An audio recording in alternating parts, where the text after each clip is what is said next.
Hi, Kaden and Ezra. So, we've been learning about a free America. Now, our country is free, and we're going to learn about how our country grew.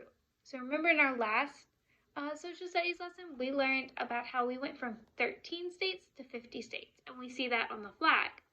But how did that happen? How did we get so many states? That's what we're going to learn about today and for the next couple of weeks, okay? Many years had passed since the United States had become a new country. Our country was beginning to grow. In 1812, our country was once again at war with England.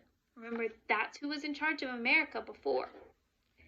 It was important for our country to win this war because it would prove that America was strong. By August of 1814, the British soldiers had captured and burned Washington, D.C. Their next plan was to capture Baltimore, Maryland. To capture Baltimore, the British would have to destroy the fort that protected the city, Fort McHenry. This important battle inspired our national anthem, the Star-Spangled Banner. There was an American doctor named Dr. William Beans who wanted to help his country. Before the battle, he tried to arrest some British soldiers. The angry British took the doctor prisoner aboard one of the British warships. Dr. Bean's friends were worried about him. In a small boat, they sent a patriot named Francis Scott Key to talk to the admiral of the British warship. The admiral said he would not let Dr. Beans go, but the admiral said he would let Dr. Beans go, but the Americans could not return to land for a few hours. The British were ready to attack Fort McHenry.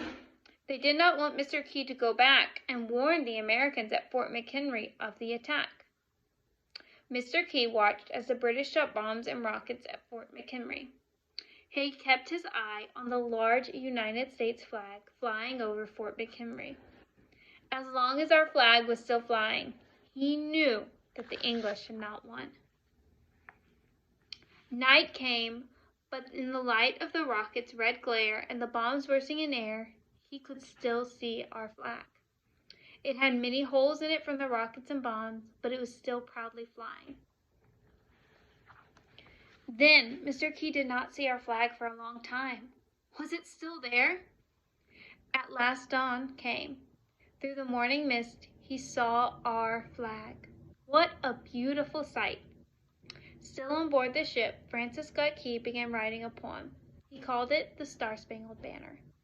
Later, when he was back on land, he showed the poem to his brother-in-law, and his brother-in-law liked it so much that he had it printed. The poem became very popular, and someone noticed that the words seemed to fit an old English tune. Soon, the Star-Spangled Banner was sung everywhere. Many years later, on March 3, 1931, President Herbert Hoover signed a law making the Star-Spangled Banner our national anthem.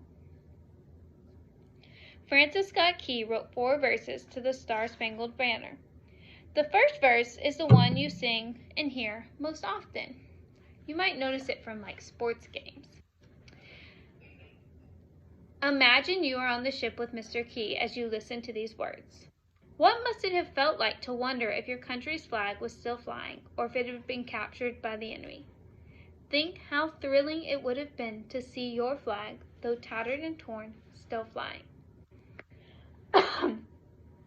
Oh, say, can you see, by the dawn's early light, what so proudly we hailed at the twilight's last gleaming, whose broad stripes and bright stars, through the perilous fight, o'er the ramparts we watched were so gallantly streaming, and the rocket's red glare, the bombs bursting in air, gave proof through the night that our flag was still there.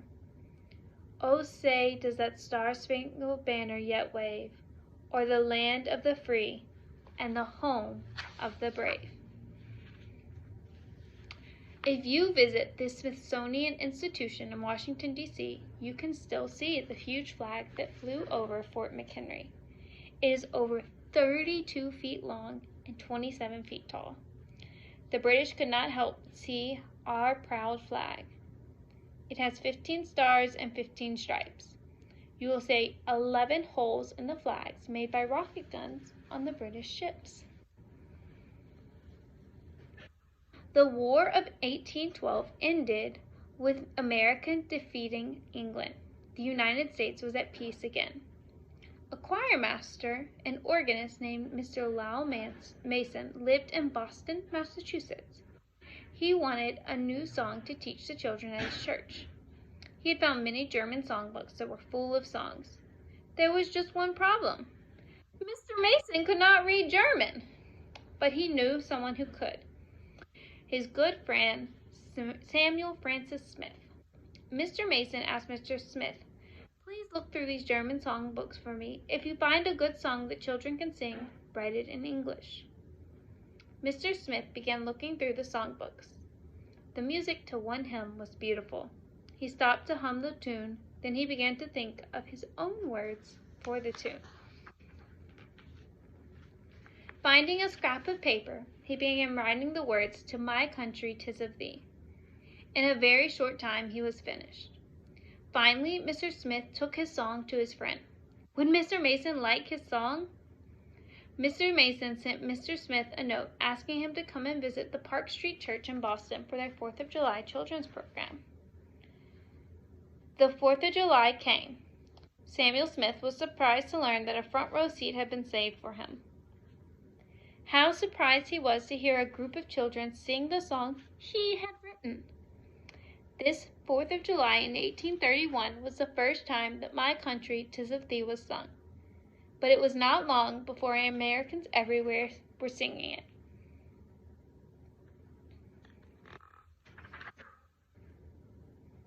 And that is everything for today.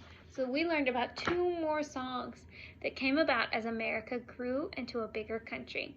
You don't have any pages to do in the workbook, so you are all done for today.